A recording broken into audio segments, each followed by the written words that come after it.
Hello dear viewers, and welcome back to the ancient dwarven hold of our ancestors. This is my 100th video, and to commemorate that I'm going to bring you, dear viewers, my first ever list video featuring a type of game that is dear to my heart, and that is scrolling beat-em-ups. This is a genre that means a lot to me, having had a great impact on my gaming life. So I thought I might share with you some of my modern favourites. These are 5 mostly modern scrolling beat-em-ups that I think you would enjoy. Number 5.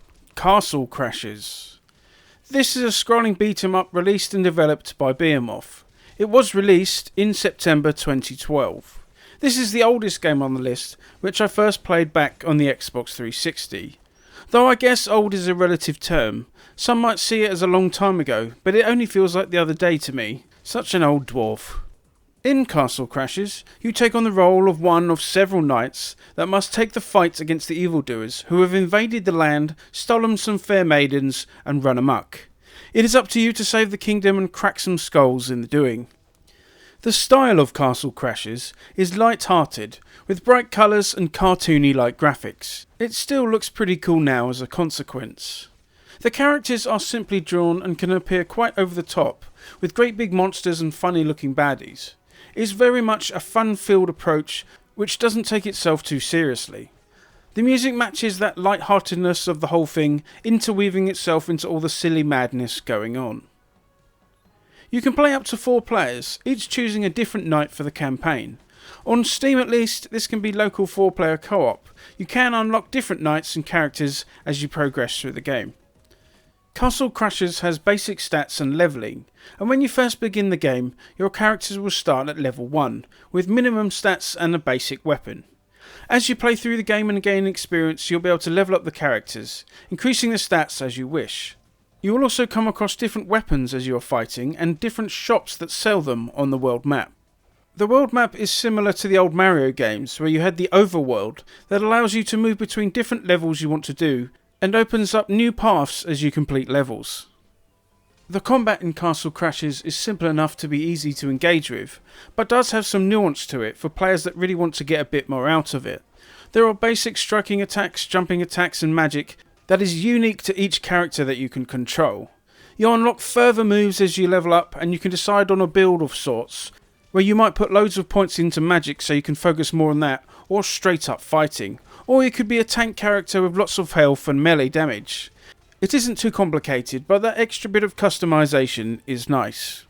The combat feels fun, and you can chain together lots of attacks, doing a lot of damage to multiple baddies at once. The combat feels satisfying, which is obviously important for this genre, and I'm glad that this is the case here. Boss battles are memorable and just as over the top as you might expect, with giant aquatic catfish, dragon-like creatures, and a mad-looking church organ thing. The game is good fun on your own, but if you can get up to 3 of those friend things, then it turns into a crazy load of fun. As I say, it is over the top and a good romp, well worth the money. Number 4. Fight and Rage. Fight and Rage is a scrolling beat-em-up designed and published by Saber Games Dev. It was released in September 2017. In Fight and Rage, you select one of 3 characters, 2 humans and a mutant ball-type character, as you battle your way through the levels in an attempt to defeat the mutant big boss, who has enslaved humans in a post-technology future. The story has some depth to it, as characters talk about the use of violence and the oppressing of peoples who are different. It looks like a classic old-school beat-em-up from back in the day, with good-looking pixel art. The sprites are fairly big and chunky with all the combos and special moves and all that, which looks great when performed. It uses the standard controls of attack button, jump and special. With these buttons you can perform any of the special moves of the characters right from the beginning of the game. There is no unlocking of movesets or anything like that. The combat feels punchy, providing decent feedback as you fight your way through the baddies. Each character has their own set of moves and abilities and general style which will appeal to various players. The large ball guy mostly focuses on big slow hits, whereas both of the human characters are more fast and lithe. All 3 can perform long combos of attacks as you keep the baddies juggled up into the air. The game has that satisfying feel to the combat that keeps you interested as you try to chain together more combos or smack multiple enemies to the ground with one big attack. Fight and Rage is definitely worth checking out. Number 3. Double Dragon Gaiden, Rise of the Dragons. Double Dragon Gaiden is a scrolling beat 'em up developed by Secret Base and published by Maximum Entertainment and Joystick. It was released on Steam in July 2023. This one is part of the newer wave of beat 'em ups that has been released in the last few years. The venerable Double Dragon series has a long history with multiple games on multiple platforms over several decades. This latest instalment certainly does the series proud, as you initially play one of the famous brothers, along with their Uncle Martin and Marion. You fight your way through multiple levels featuring different gangs, defeating their leaders on the way to the big final battle. As is the common thing here, Double Dragon Gaiden employs a classic pixel art style which works very well, I think. The characters, both playable and fightable, look decent, with the combat looking smooth and well animated. The combat feels fluid, and that word again, satisfying, that keeps you playing and bashing through the levels. Each character has a different set of moves with specials and combos and all sorts. There is this finisher system, where the more baddies you KO at once, the bigger the gold you receive, and the bigger the restorative food you will get. This encourages you to go big and cause as much damage as you can to as many bad guys as you can, which is quite enjoyable. Mother Dwarf particularly liked using Marion with her gun. Besides the 4 base characters, there are many more that you can unlock from currency that you'll get during gameplay. This adds a lot of replayability as you try to obtain them all and then give them a try. I like stuff like this as it encourages you to play through the game more and it feels like you can work towards something. You can also spend gold between levels for upgrades to your hero, like special damages or base attack damage and so forth. You can upgrade as you wish or save the money for later to buy some more characters. One feature that makes this game somewhat unique is the tag system.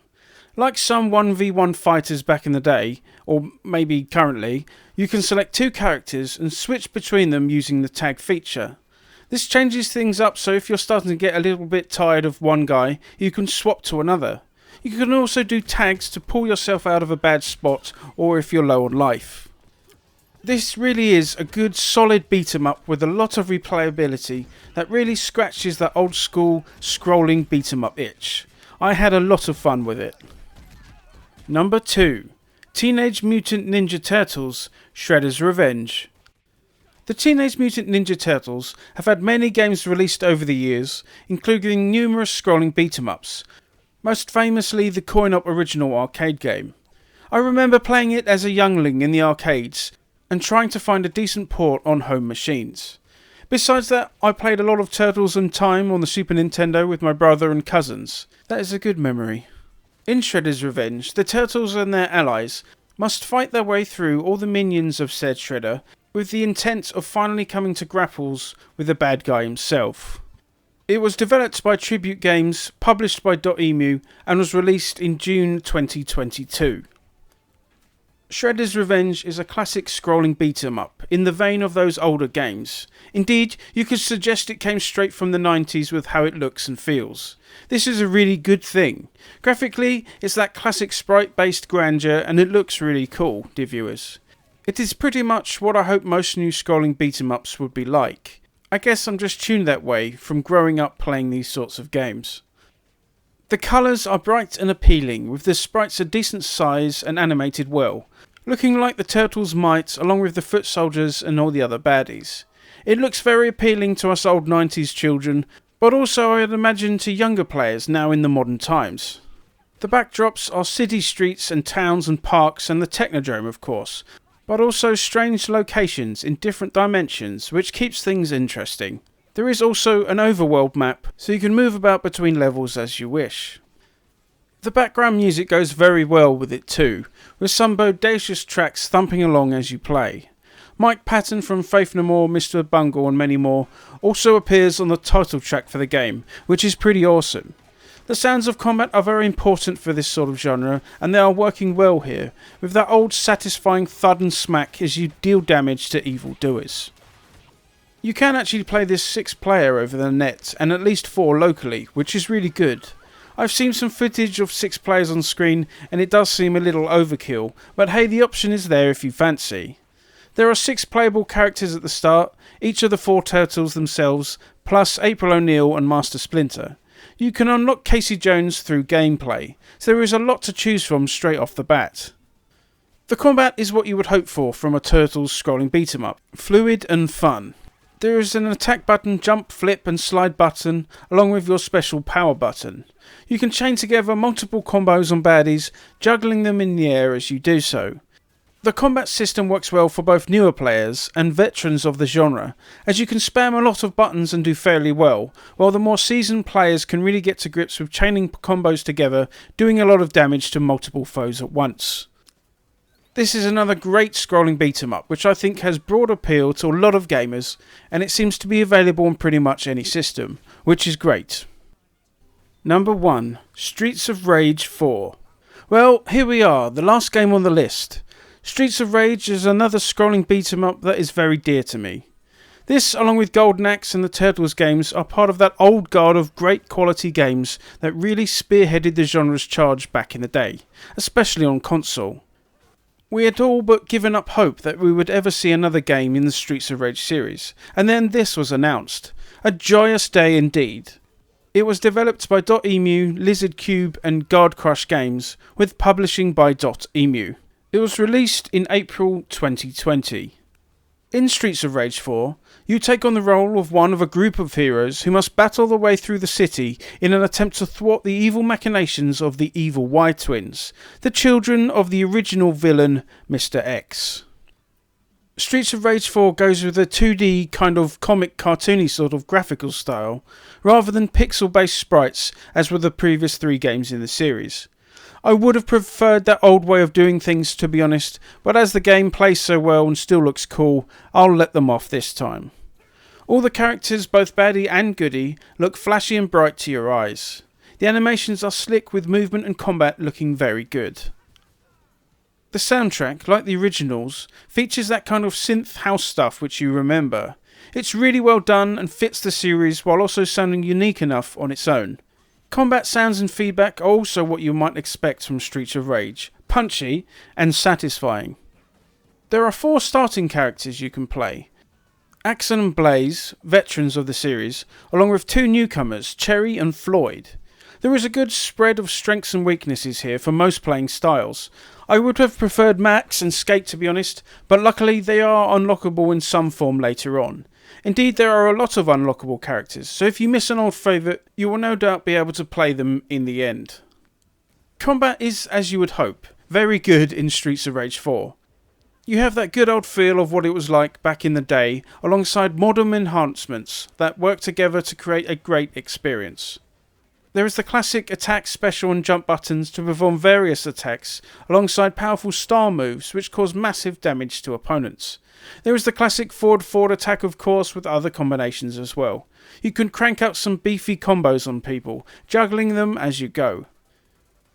It was really important to this game and to us fans of the series to have a great combat system, and I think they've met that anticipation really well here. Each of the characters have quite unique movesets, which means there is someone to play for every type of player.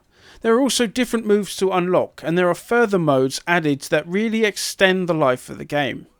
It's more great Streets of Rage fun, which any fan of the genre would really get into, as well as having enough appeal for other gamers to try it as well. You can't go wrong with this one, dear viewers. And there we go, my first ever list video about a genre of gaming that is very near and dear to my heart. I hope you liked it, and hopefully, if you haven't already checked out some great additions to this sort of game, then hopefully you'll give one of them a try. Thanks for watching, and I shall see you next time.